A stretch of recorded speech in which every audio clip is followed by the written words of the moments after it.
Hello, my name is Sue Povell.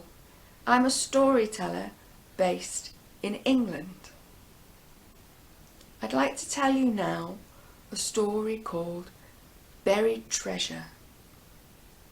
Once there was a farmer.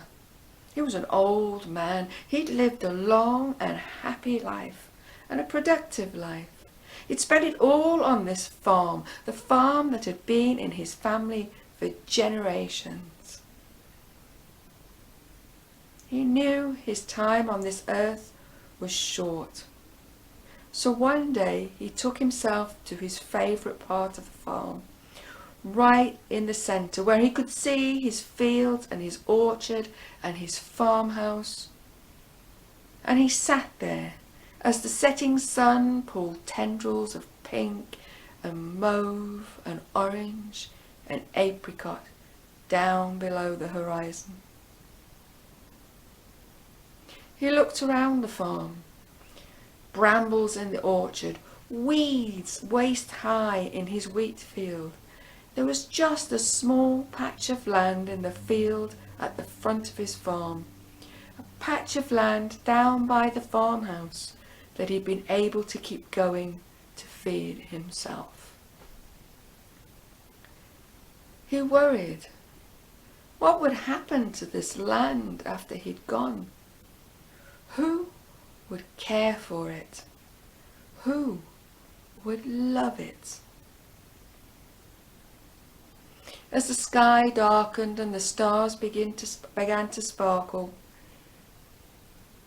he thought of his sons, because he did have children, but his sons had moved to the village one by one. They'd got jobs, but they weren't well paid, and their children were thin and pasty. And the farmer worried about them and their health and their future. So he sat and thought about these two things, his farm and his children. And he made a decision. So a few days later, he called his children to him. "My sons," he said, "I am concerned about your future. So for your future happiness, I have buried some treasure on this land, and I want you to find it. But not until I'm gone. It won't be long. My days are short now. The treasure is there for you when I'm no longer here." Well, no matter how many questions the children asked him, he would say no more. And a few days later, sure enough, the old man died peacefully, happily, quietly in his sleep. After a suitable period of mourning, the three brothers came from the village to the farm. "I wonder what this treasure is," they said. "Our father spoke nothing of treasure while we were growing up. He's never given the impression of having money." They looked around the farm at the overgrown fields and the brambles and the orchard and the farmhouse that was, well, in need of repair. "It must be here somewhere, because our father was an honest man." So they took a shovel each and they went out, and they started with the field that the farmer had been able to keep going to some degree. And they started to dig. They dug and they dug and they dug. They dug and they dug and they sweated, and they dug and they dug and they dug and they pulled on weeds and they dug. And after a while they dug over the whole field. No treasure. So the three brothers looked at the field with glistening brown earth, and they said, "Well, we've dug it over now. we might as well plant something. So they raided their father's stores and they planted peas and beans and carrots and parsnips and beetroot and leeks and onions and potatoes and cabbages and broccoli and all sorts of lovely things. And while the seeds were sprouting and the vegetables were growing, they turned their attention to the hedgerows round the field, which were overgrown. They cut them back, and when the birds had finished nesting, they laid new hedges where gaps had appeared. And at the end of that year, they had a bumper harvest of food to eat now and food to store through the winter. And their children started to get little pink cheeks. Well, the next year they turned their attention to the field at the back that had been the wheat field and was now completely pulled together with the roots of weeds. So they asked some friends to come and help them, and together they dug. They dug and they dug and they dug. They dug and they dug and they sweated and they dug. And they dug and they dug and they pulled on weeds and they dug. And eventually, between them, they cleared the whole field. No treasure.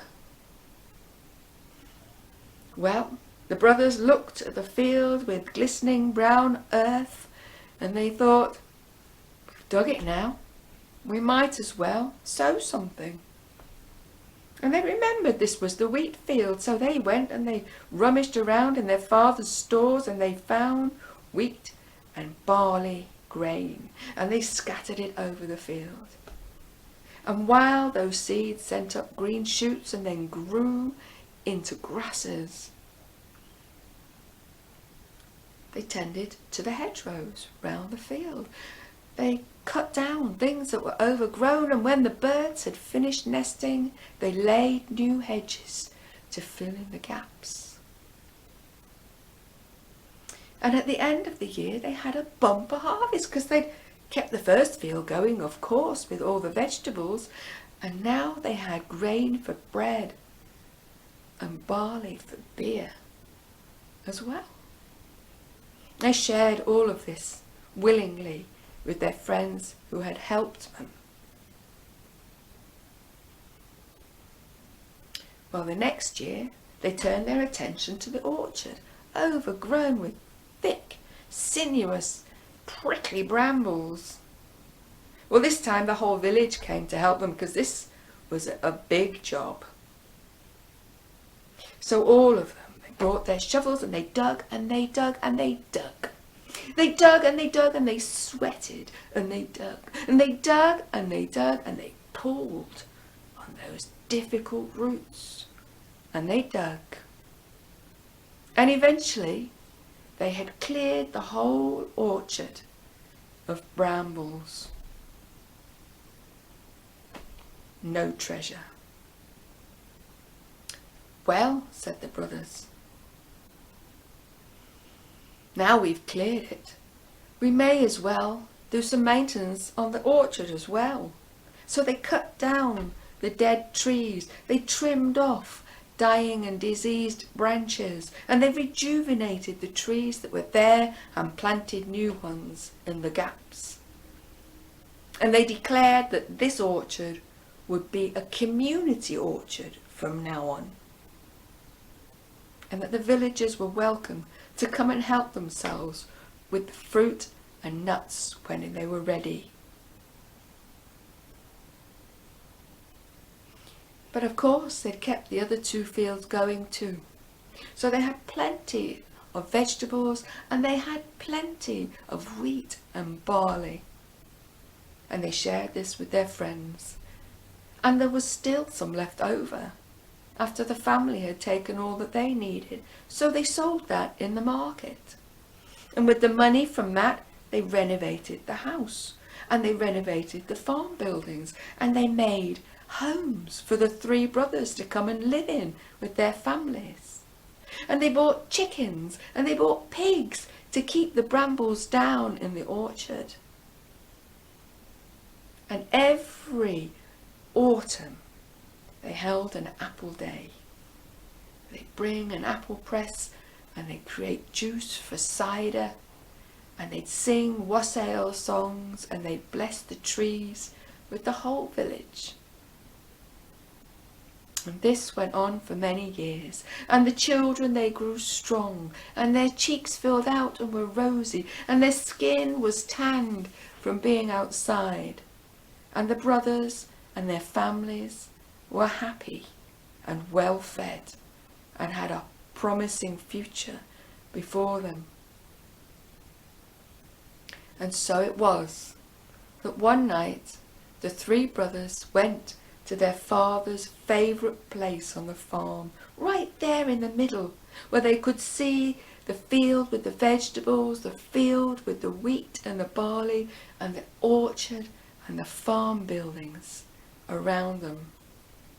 And as the setting sun pulled tendrils of pink and mauve and apricot and orange down below the horizon, those three brothers looked at each other and smiled, because they realized that they had found the treasure buried on the farm after all.